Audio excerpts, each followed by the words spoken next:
pleased to say that Manly Seagulls' Lachlan Croker is on the chat line. G'day, Lockie. G'day, guys. How are you? Mate, how are you? More importantly, the season's off to a decent start. Yeah, going well. It's a few little hiccups there in the middle against Para and the Dragons, and probably let one slip against the Warriors. But all in all, if you were to tell us we'd be sitting here after 8 or 9 rounds, you'd definitely take that. Absolutely. What about starting the season in Vegas this year? Did that change preparation at all, or is it just momentum that's carried through the start of the year now? It was definitely different. I think we sort of took 2 weeks prior to Vegas to train on a different size field and that sort of stuff. But getting over there and spending that much time with the boys and obviously winning that game made that trip so much more enjoyable. And we spent a few nights out together and had a lot of bonding times and sort of went through a lot of experiences like the Grand Canyon and all that sort of stuff that obviously doesn't happen every day. So it's definitely put us in good stead, I think. Now, you've botched up the chance to be a one-club player, Lockie. You played one game at the Raiders, didn't you? I have, mate. Jared Croker and Jason Croker both got 300 and I got 1. So we're at about 650 total. So it's not a bad stat. That's right. Hey, tell me, how did you get yourself to Manly? How did that all play out for you back in the day? I was my last year of 20s and I was sort of floating about down there and wasn't playing great footy, and I was lucky enough I was told early on that sort of wasn't going to be around there much longer, and was lucky enough to have Trent Barrett at the Seagulls who was keen to get me down or get me up here and see how I went. And then obviously that year went the way it did with Blake Green leaving, and I think Mitchell Pearce was supposed to sign at the time. So it was a bit all over the shop, and I was sort of just the last guy standing, and the rest is history, I guess. You came as a half, but you've ended up as a dummy half. What was the transition like for you going from halves and into the hooking role and now becoming one of the better hookers in the game, but being expected to make 30, 40, 50 tackles a game? Yeah, it was definitely the physical load of it was a lot different. And I think there's times now where I can walk off the field and just sort of be really proud of the effort stuff that I've done to sort of work towards getting the team a win. Whereas when you're a half, you have to ice opportunities and score and get sort of points on the board for your team. And that I really struggled with that after games and losing games. I felt a lot of not so much pressure, but I felt like a lot of that was my fault, and that I really struggled with that for a long time. But I guess sort of thinking about my role now and the team that I'm in and the footy that some of the guys are playing in this team, my role is really simple, and I've really enjoyed sort of just the effort areas of the game and making sure that I'm trying to be a 7 out of 10 most games for my other guys in my spine and my edges to be sort of 8 or 9s, and those guys that are freak athletes and can do things that not many other people can. You've got a few years under your belt now with the number 9, and I'm a big fan of yours, and I said this publicly. Who's the forward you love playing with that gets the best out of your game?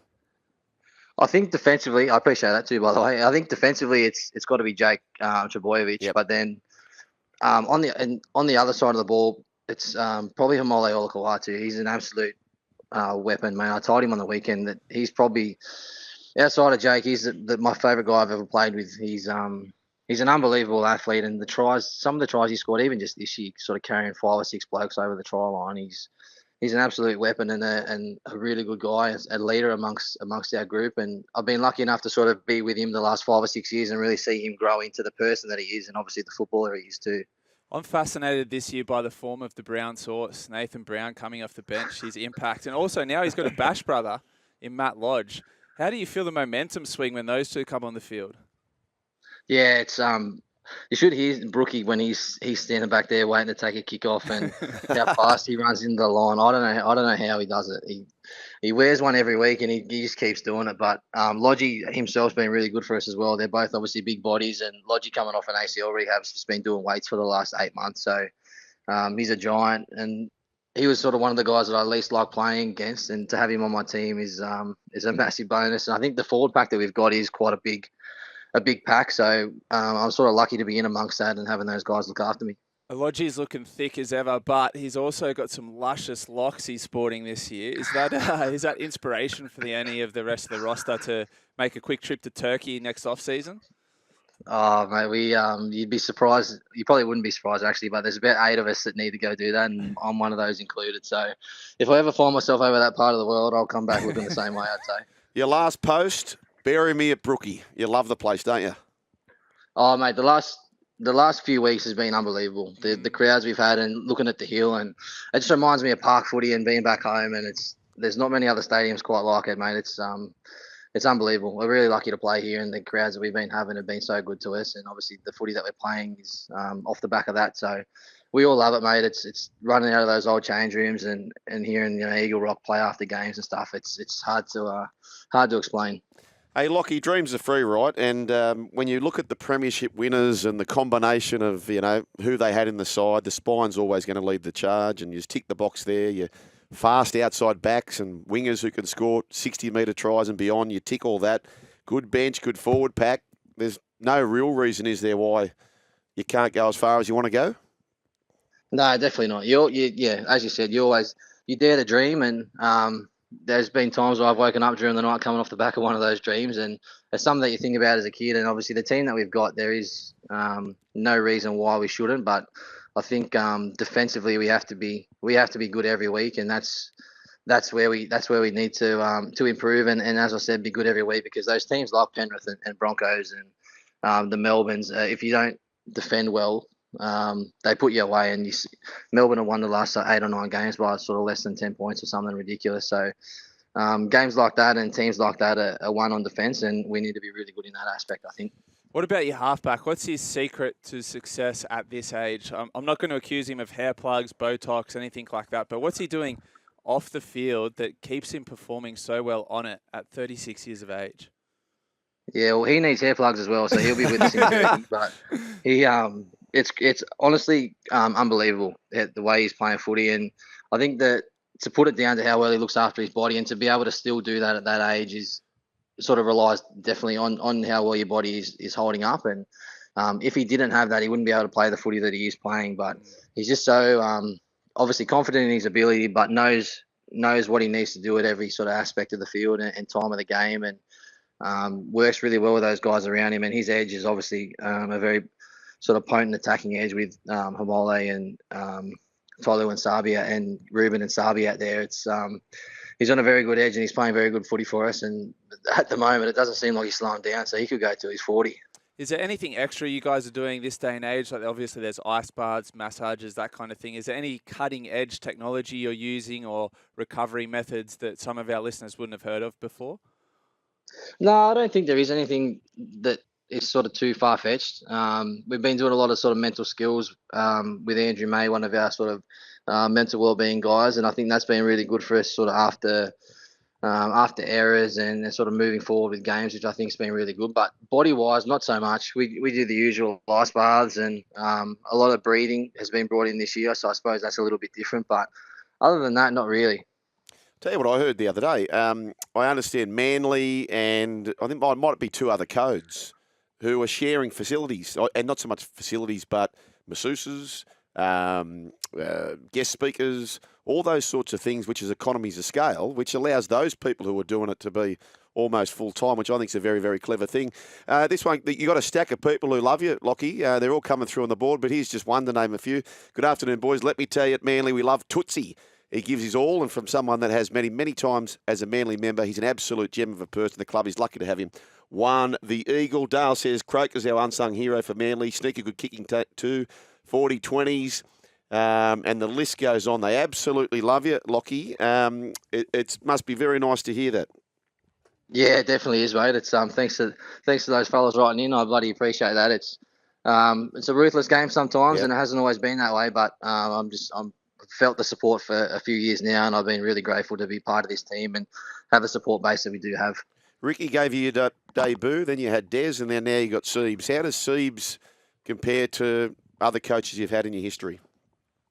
Seibs is different in the regard that he's sort of, I don't want to say a school teacher, but that sort of how he communicates and presentations and stuff that we watch are all about sort of your working memory and how many things you can hold in your brain and that sort of stuff. So he's taken a different approach to obviously Desi and Sticky, who are both quite not aggressive, but sort of yell and will spray if you're doing the wrong thing, whereas Seibs is very measured and sort of gets along really well with the younger guys that have come through in that generation where yelling hasn't really been a thing. So he's been really good in that regard and keeps a lot of people happy and doesn't really have a spray in him. So he's more of it's a different approach, I guess. And with the younger generation, I think it's the way things have to go. It's not the same as sort of 10 to 15 years ago where you could spray people and call them anything you wanted. It's very different these days, and I think he does a good job of that.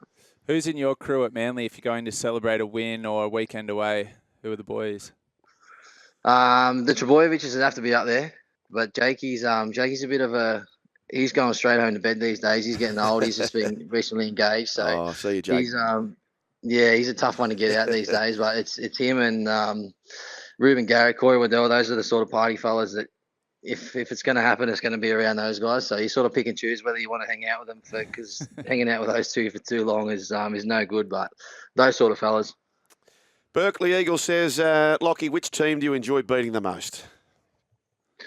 Gee, after the weekend, it'd nearly be Para, I reckon. They after we played them at Bank West, we sort of felt like we owed them one and left that game with a sort of real sour taste in our mouth. And to get one over them here at Brooky and put a few points on towards the end of the game was quite satisfying. And obviously, beating Penrith, I've only beaten them once in 8 years of footy or something. So that was really nice. And we go out to Bluebet in a few weeks, and that would be lovely to get another one out there.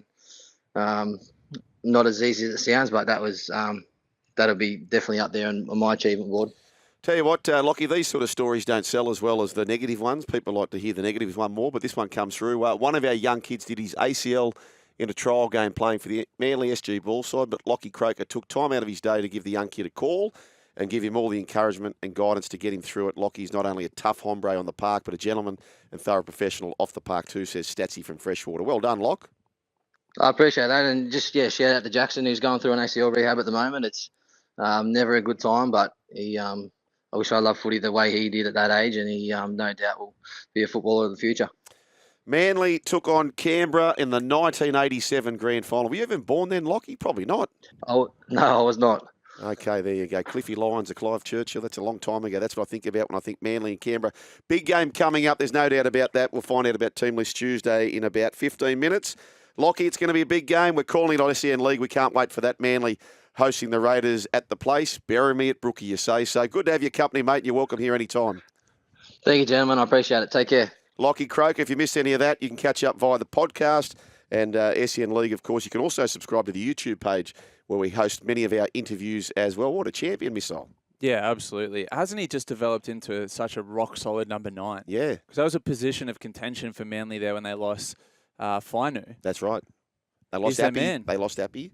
They lost Fainu. Yep.